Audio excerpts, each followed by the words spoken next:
Садыр Джапаров теперь ИО президента и одновременно глава правительства. Это первый своего рода прецедент в истории независимого Кыргызстана. Иными словами, до срочных выборов в руках Джапарова сейчас практически вся власть. Как отмечают юристы, исполняющий обязанности главы государства в действительности обладает почти всеми правами президента. По отношению к Жогорку Кенешу он имеет право созывать внеочередные заседания, вносить законопроекты, имеет право вести внешнюю политику, представлять страну за рубежом и не только. Однако некоторые полномочия у него все-таки ограничены. Государственных наград, почетных званий, осуществлять акты помилования. Да? То есть все эти полномочия. Единственное, что в соответствии со статьей 68, частью 2 Конституции Кыргызской Республики, он не имеет права назначать досрочные выборы депутатов Джогорку-Кенеша, досрочные выборы в Джогорку-Кенеш, не может отправлять отставку правительства и не может быть кандидатом в президенты Кыргызской Республики при этих досрочных выборах. Всего лишь 3 опции ограничены. О том, что Садыр Джапаров не может выдвигать свою кандидатуру в президенты, напомнил и депутат Джогорку-Кенеша Эмирбек Текебаев во время заседания парламента. Депутат также призвал не участвовать в выборах ближайшему окружению премьера.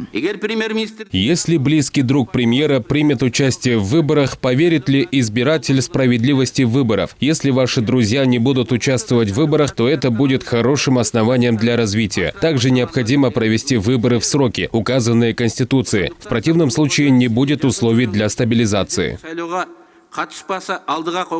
События, которые происходят сейчас в стране, для Кыргызстана в диковинку, потому что во время 2 первых революций было целенаправленное свержение президентов, и объединенные силы знали, как и что делать. Сейчас же Садыр Джапаров находится в очень непростой ситуации, когда на одном человеке сомкнулись все полномочия. Более того, его правительство не вызывает оптимизма, кроме министра иностранных дел Руслана Казакбаева. Аналитики полагают, что свое положение премьер-министр прекрасно понимает. Вопрос, почему Джапаров решил взять на себя такую ответственность, вопрос все еще открытый. И будущее премьер-министра экспертам непонятно, так как по Конституции он не пойдет на выборы.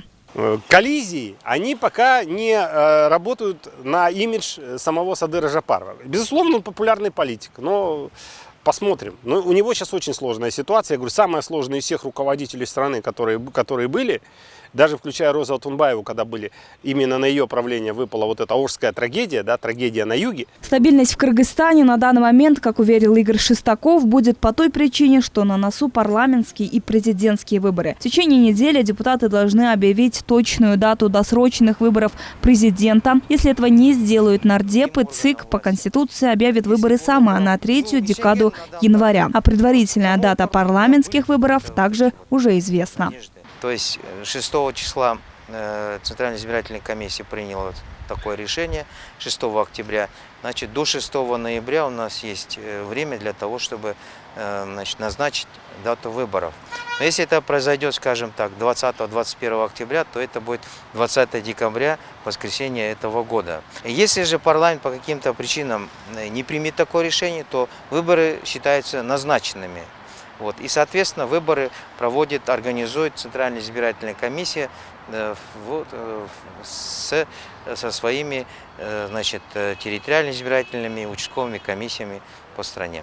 Но самое важное, перед Садыром Джапаровым и его командой стоят не проведение досрочных выборов президента и Джогорку-Кенеш. Самый главный экзамен для Джапарова – это благополучно пройти 2-ю волну коронавируса совместно с новым составом Кабмина, у которого практически нет опыта по борьбе с вирусом. Сможет ли он совместно с членами правительства обеспечить граждан полноценно медикаментами, больницами и прочим медоборудованием? Ответ на этот вопрос, кажется, мы узнаем совсем скоро, так как с каждым днем число больных увеличивается в геометрической прогрессии.